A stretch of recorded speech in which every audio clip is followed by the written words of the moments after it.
মা লক্ষ্মীর রান্নাঘরে আপনাদের সবাইকে স্বাগতম। আজ আমি আপনাদের কাছে শেয়ার করেছি ডুমুর চিংড়ি। আমি যেভাবে ডুমুর চিংড়িটা বানিয়েছি আপনারা ঠিক একইভাবে বানিয়ে খান, দেখবেন স্বাদ হবে অসাধারণ। ডুমুরগুলো একটা প্লেটের মধ্যে নিয়ে নিয়েছি। একটা বড় বাটিতে কিছুটা জল নিয়ে তাতে 1 চামচ হলুদ ও 1 চামচ নুন দিয়ে দিলাম। ডুমুরগুলো কেটে দেখিয়ে দিচ্ছি, দেখুন এগুলো খুবই নরম, এর মধ্যে এখনো বিচে হয়নি। 4 ফালি কেটে জলের মধ্যে দিয়ে দিলাম।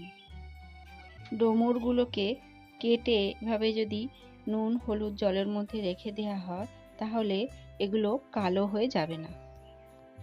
বাজার থেকে আপনারা যদি বড় ডুমুর নিয়ে আসেন তাহলে সেটা কিভাবে কাটতে হবে সেটাও দেখিয়ে দেব। দেখুন এখানে একটা বড় ডুমুর আমি নিয়েছি, এটা 4-5টা মোটা মোটা করে কেটে নেব।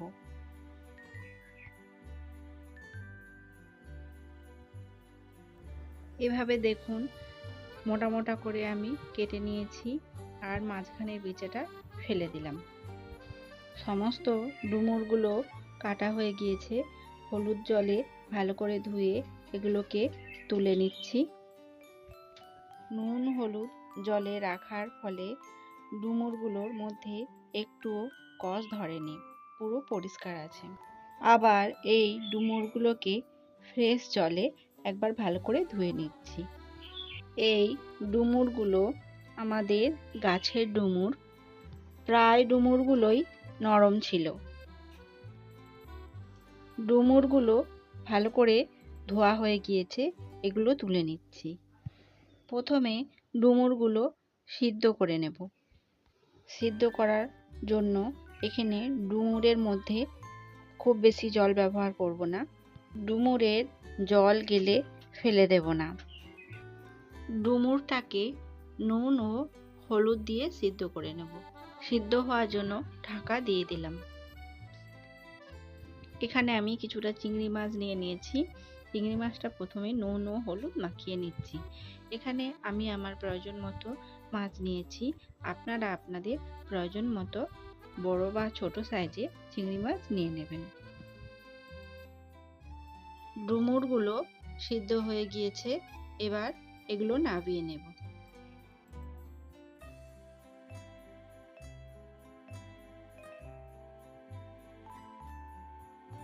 কড়াতে কিছুটা তেল নিয়ে নিলাম। এর মধ্যে এবার আলুগুলো ভাজার জন্য তুলে দিচ্ছি। আলুগুলোকে খুব বেশি লাল করে ভাজবো না, সামান্য ভেজেই নামিয়ে নেব। আলুগুলো দেখুন এবারে ভাজা হয়ে গিয়েছে, এবার এগুলোকে নামিয়ে নেব।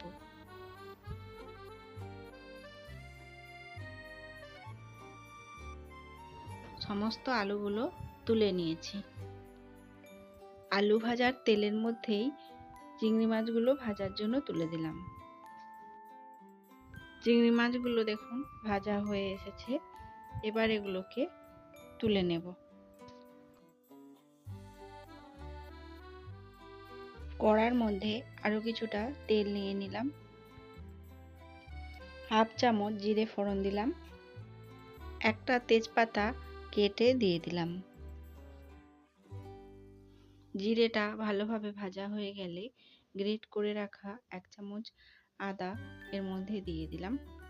আমি গ্রেট করে নিয়েছি, আপনারা চাইলে বেটেও দিতে পারেন।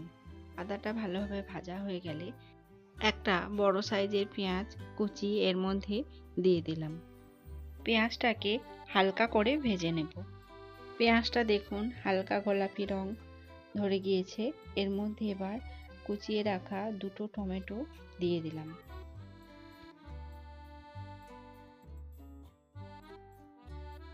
এর মধ্যে এবার স্বাদ মতো লবণ, 1/2 চামচ হলুদ গুঁড়ো, 1 চামচ জিরে গুঁড়ো, 1 চামচ ধনে গুঁড়ো ও 1 চামচ লঙ্কা গুঁড়ো দিয়ে দিলাম। এই মশলাগুলো ভালো করে কষে নেব।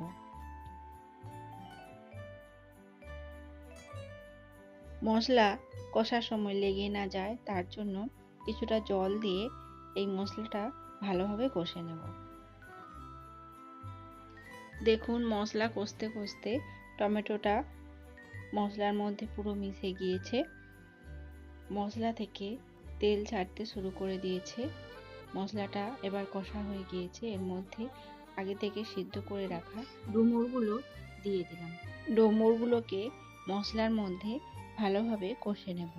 ডুমুরগুলোকে এভাবে মশলার মধ্যে ভালো করে কষে নিলে ডুমুরের হালি গন্ধটা চলে যাবে। হালকা আঁচে ঢাকা দিয়ে ডুমুরগুলোকে কষে নেব।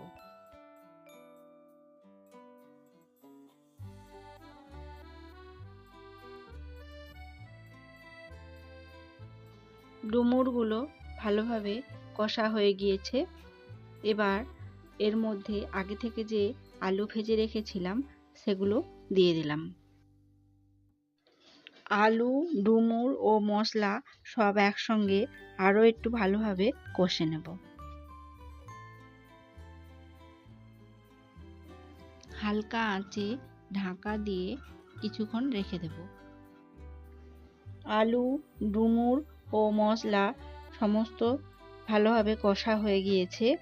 এর মধ্যে এবার হালকা গরম জল দিয়ে দিলাম। তরকারিতে আপনারা হালকা উষ্ণ গরম জল দেওয়ার চেষ্টা করবেন, তাহলে তরকারির স্বাদটা খুবই ভালো হয়। 10 মিনিট ঢাকা দিয়ে এটা ফুটিয়ে নেব। এই সময় একটা ভাজা মশলা বানিয়ে নিচ্ছি। 1 চামচ জিরে, 1 চামচ ধনে ও 1 চামচ মৌরি নিয়ে নিলাম। এটাকে এবার ভালো করে ভেজে নেব। মশলাটা ভালো করে ভাজা হয়ে গিয়েছে, এটাকে এবার গুঁড়িয়ে নেব। 10 মিনিট পরে ফিরে এলাম। এবার তরকারিটা প্রায় হয়ে এসেছে। আলুগুলো দেখুন খুব সুন্দর সিদ্ধ হয়ে গিয়েছে।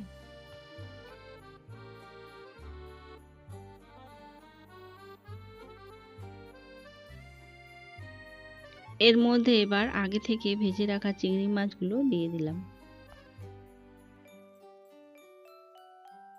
চিংড়ি মাছগুলো তরকারির মধ্যে মিশিয়ে নিচ্ছি। কয়েকটা চেরা কাঁচা লঙ্কা এর ওপর দিয়ে দিলাম। তরকারিটা ঢাকা দিয়ে আরও 2-3 মিনিট ফুটিয়ে নেব। 3 মিনিট পর ফিরে এলাম। এবার তরকারিটা পুরোপুরি রেডি হয়ে গিয়েছে।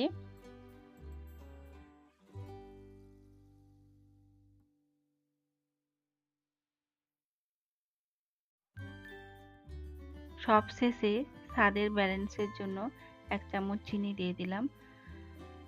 ভাজা মশলাটা গুঁড়ো করে এর মধ্যে 2 চামচ দিয়ে দিলাম। এই মশলাটা ভালোভাবে তরকারির মধ্যে মিশিয়ে নিচ্ছি। ঢাকা দিয়ে গ্যাস বন্ধ করে 5 মিনিট স্ট্যান্ডিং টাইমে রেখে দেব। 5 মিনিট পর ফিরে এলাম। দেখুন তরকারিটা কত সুন্দর হয়েছে। এটা এবার আপনাদের সামনে সার্ভ করে দেখাচ্ছি। দেখুন গরম গরম ভাত সঙ্গে এরকম ডুমুর চিংড়ি জাস্ট জমে যাবে। রেসিপিটা যদি আপনাদের ভালো লেগে থাকে তাহলে অবশ্যই একবার ট্রাই করতে পারেন এবং আপনাদের কেমন লেগেছে অবশ্যই কমেন্ট বক্সে কমেন্ট করে জানাবেন। আজ এই পর্যন্তই। আপনারা সুস্থ থাকুন, ভালো থাকুন। নমস্কার।